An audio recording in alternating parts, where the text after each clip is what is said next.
नमस्कार दोस्तों, आप सभी का स्वागत है वंदे भारत न्यूज में। मैं हूं आपके साथ साक्षी गुप्ता। ये बढ़ते हैं कुछ खास खबरों के साथ। प्रेमानंद जी महाराज किसी पहचान के मोहताज नहीं हैं। देश से लेकर विदेश तक के लोग वृंदावन के फेमस संत से मिलने पहुंचते हैं। वहीं सोशल मीडिया पर आजकल छाए रहते हैं। वे अपने सत्संग के माध्यम से लोगों को सांसारिक और आध्यात्मिक जीवन का ज्ञान देते हैं। अक्सर प्रेमानंद महाराज से सत्संग के बाद श्रद्धालु अपनी तमाम तरह की समस्याओं को लेकर सवाल पूछते हैं, जिसका संत बहुत सहज तरीके से उत्तर देते हैं। इसी बीच एक भक्त ने उनसे कलयुग के बारे में पूछ लिया। इस पर प्रेमानंद महाराज ने ऐसा जवाब दे दिया जिसे सुनकर सबके होश उड़ गए। अब उनका वीडियो सोशल मीडिया पर तेजी से वायरल हो रहा है। जब प्रेमानंद महाराज से पूछा कि महाराज जी कलयुग कैसा होगा, कैसे लोग होंगे, इस पर संत का जवाब सुनकर सब हैरान रह गए। दरअसल प्रेमानंद महाराज ने कहा कि श्री सुखदेव जी कहते परीक्षित समय बड़ा बलवान है।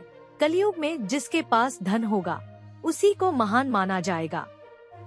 लोग उसी को बड़ा आदमी मानेंगे। इतना ही नहीं, उस शख्स को ही कुलीन सदाचारी सद्गुणी माना जाएगा। वही बड़ा माना जाएगा जिसके पास धन है, जिसके पास पावर है। देख लो, हो भी यही रहा है। उन्होंने आगे कहा कि पहले लड़की की कुंडली देखी जाती थी, लड़के की कुंडली देखी जाती थी, गुण मिलाए जाते थे, मगर यह सब कलयुग में नहीं चलेगा। विवाह संबंध के लिए कुलशील गुण की परख निरख नहीं होगी। युवक और युवती एक दूसरे को पसंद कर लेंगे, बस हो गया। पसंद आया तो ठीक, नहीं तो दूसरा विवाह कर लेंगे। ये कितना गंदा है। उन्होंने यह भी कहा कि इतना गंदा व्यवहार होगा। युवक और युवती के खुद की रुचि से ही विवाह होगा, गुण से, कुंडली से कुछ नहीं होगा, कुल खानदान से इससे कोई मतलब नहीं रह जाएगा। संत ने कहा कि व्यवहार में कौन निपुण माना जाएगा, आपको पता है नहीं ना तो बता दें। जो जितना झूठ और बेईमानी कर लेगा, जितना गंदा व्यवहार करेगा, उतना ही व्यवहार में निपुण माना जाएगा, कहा जाएगा। देखिए कितने बड़े प्रवीण हैं।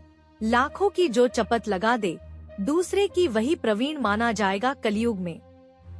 महाराज जी ने आगे कहा, किसी के जीवन में सच्चाई और ईमानदारी नहीं रहेंगी। युग धर्म का प्रभाव, जो जितना छली कपटी होगा उसे उतना प्रवीण माना जाएगा। जितना छल कर ले, कपट कर ले, उतना व्यवहार में कुशल माना जाएगा। स्त्री पुरुष की श्रेष्ठता उसके गुण संयम से नहीं, उसके चरित्र से नहीं, बल्कि उसकी दुष्टता से होगी। जितना दुष्ट स्वभाव, जितना नीच, वो उतना ही महान होगा कलयुग में।